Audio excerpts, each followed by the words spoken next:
Assalamu alaikum wa rahmatullahi wa barakatuh, dear sisters. Welcome back to my channel. My name is Salma. I'm a mom of 6 and I talk about all things related to kids and teaching them Islam and Qur'an in particular. So I wanted to do just like a mid-Ramadan check-in update. You're not going to hear anything particularly new if you watched my other videos, but it's just meant to serve like as a little bit of a reminder and just, a little bit of a boost of confidence, how you can move forward for the rest of Ramadan, inshallah.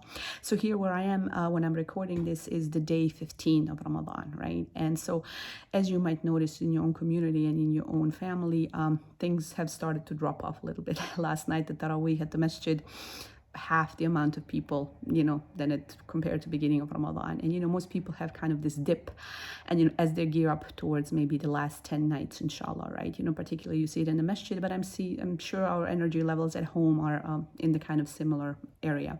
So as we've done half Ramadan so far, I think it's a good point to sort of check in with yourself and just kind of see, okay, what has happened in the last 15 days? It's a big enough it's a big amount of time to kind of reevaluate and see what's working and what's not working. And I'm a big fan of weekly reviews. I do this with my students and just, for myself anyway.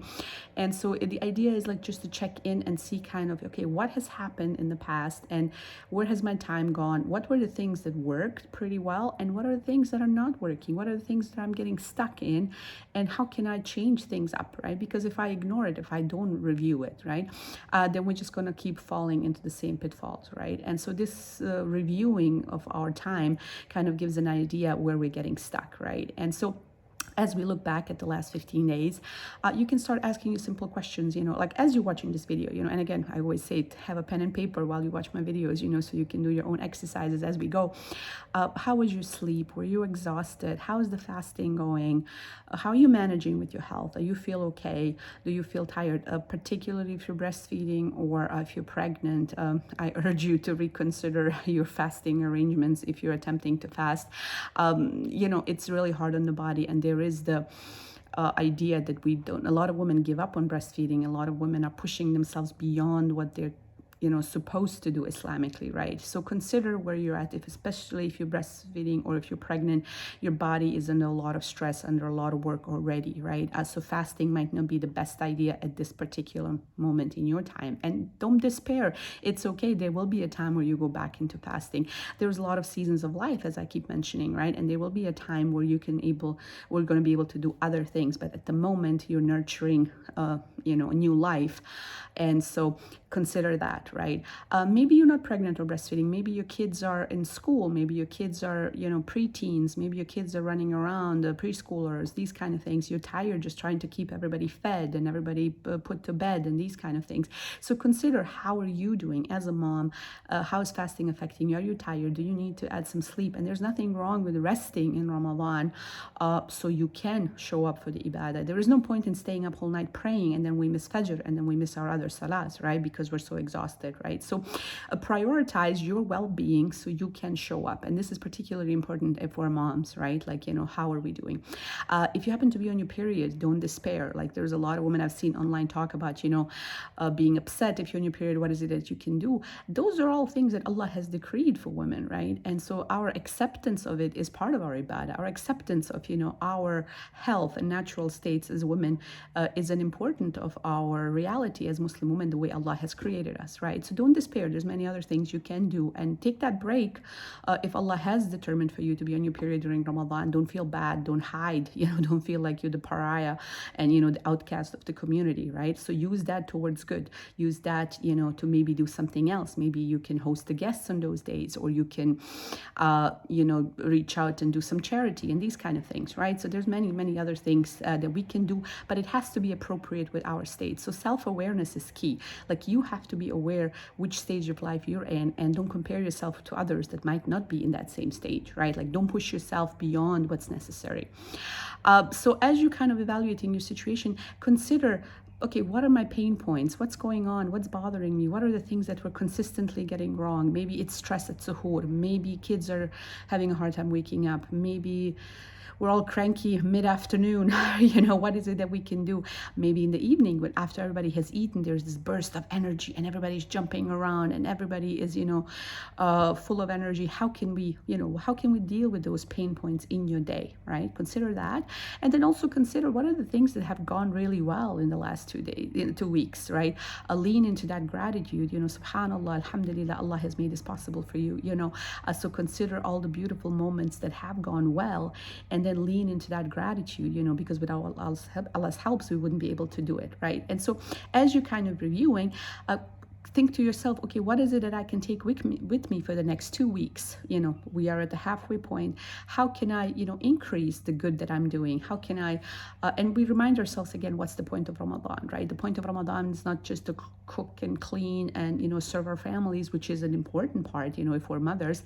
But the point is to gain taqwa, to gain consciousness of Allah, to get closer to Allah subhanahu wa ta'ala, to become more aware, right? And so how is that happening in this season of our lives?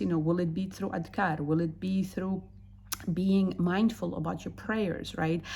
Maybe Taraweeh is not for you at this moment, but maybe you can make your regular prayers more complete, longer, more focused, right? You can add more du'as about things that are really on your heart, that you've been meaning to ask Allah subhanahu wa ta'ala, but you just never get around to it because you're in a rush. So make your sujood longer. So all these little things, and then don't consider any of them too little. Sometimes, those little steps are the thing that's going to get you closer over time, right? And so maybe in this season of life, Ramadan doesn't look like the way it used to, but that's not a reason not to take advantage of Ramadan according to what you're able to do at this time in life, right? And so consider what can you take towards the next 2 weeks. What are the things that are working really well? What was your favorite suhoor? What was the favorite iftar? What's the easy, quick thing that you can do? What's going on well with the kids?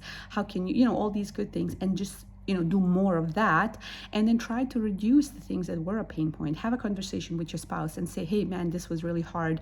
How can we adjust? How can we pivot? Maybe we can adjust and we can make a change. And it's not set in stone, right? And so you guys are being a part of a team and you're creating a new sort of recipe for Ramadans in your household, right? And so that's kind of the point of this halfway or mid-Ramadan review. Another question that I wanted to address in this one is what is better to do at this time in Ramadan for Muslim mothers in particular? Should we be reading more Qur'an or should we focus on Taraweeh prayers, right? This is a question that comes up. And that totally depends because the goal is to bring you closer to Allah. And so if you live in an area where the access to the masjid is difficult, when there is no sisters area, where maybe you feel left out because, ethnically you don't belong, or it's a, different kind of vibe, it's too hard to get to it, you have children, right?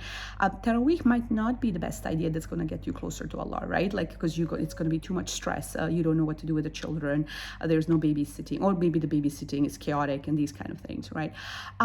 But you also might be someone who lives near a masjid. You might be someone who enjoys the Quranic recitation. You might be someone, you might be able to get the break. You might switch with your husband. He goes one night, you go one night, and you get a little time off from the kids, and then you can focus. And that salah at the masjid gives you that boost, right? So you're going to have to reevaluate on a case-by-case basis where you live, what your circumstances are, right? And so there is no one recipe for all. So you might be seeing on social media other people, their routines in Ramadan, and you feel like, oh my God, I'm not measuring up. You're not meant to. You're meant to make your Ramadan the best Ramadan for you and your unique circumstances, right? Depending what that is. Now, I happen at this phase in my life to live near a masjid, like literally next door. And so it's incredibly easy for me to go to the masjid. My children are older. My girls can go to the masjid on their own. I don't need to supervise them. They're old enough to pray by themselves and know the masjid etiquettes and these kind of things. So for me, going to the masjid is an important part of my ibad, right? But there were times in my life where I lived far away from a masjid, where the logistics were impossible. I didn't have a car. Kids were going to sleep early. Ramadan was falling in those, it was quite late. Isha was quite late. So there was no point in beating myself up over not making it for Taraweeh. I would do other things at those times. I remember one of the Ramadans that I really, really enjoyed.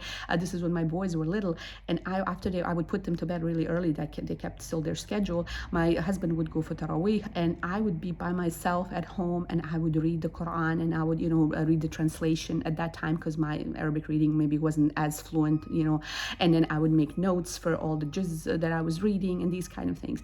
So consider where you're at. So when we're thinking about Taraweeh, or maybe even praying at home, a lot of women feel like, okay, but I don't know much Qur'an, how can I pray? Maybe you can pray 2 rakahs with the surahs right? And maybe that can be inspiring enough if you have du'as that you're making that are really on your heart. So maybe those 2 rakahs can bring you spiritually closer to Allah subhanahu wa ta'ala without having to pray 8 or 20 at the masjid, right? Again, given your circumstances, maybe when you put the baby down or when you put your children to sleep, maybe 2 rakahs is all you can do, but that can be spiritually uplifting, right? And so consider what it is that you can do, and what is the ibadah that sparks joy for you. Like, what is the one ibadah that's going to bring you closer to Allah? So prayer, of course, Taraweeh is a big part of Ramadan. Then consider reading Qur'an. And reading Qur'an is one of those things, like, you have to really consider your level. Where are you at? And where are you at beyond Ramadan, right? So if you don't ever pick up the Mus'haf beyond Ramadan, pushing an impossible goal for yourself in Ramadan is going to be quite hard. And maybe now halfway through Ramadan, you realize that it's hard, right? Like you realize, oh my God, like, I set a goal that's impossible for me to reach.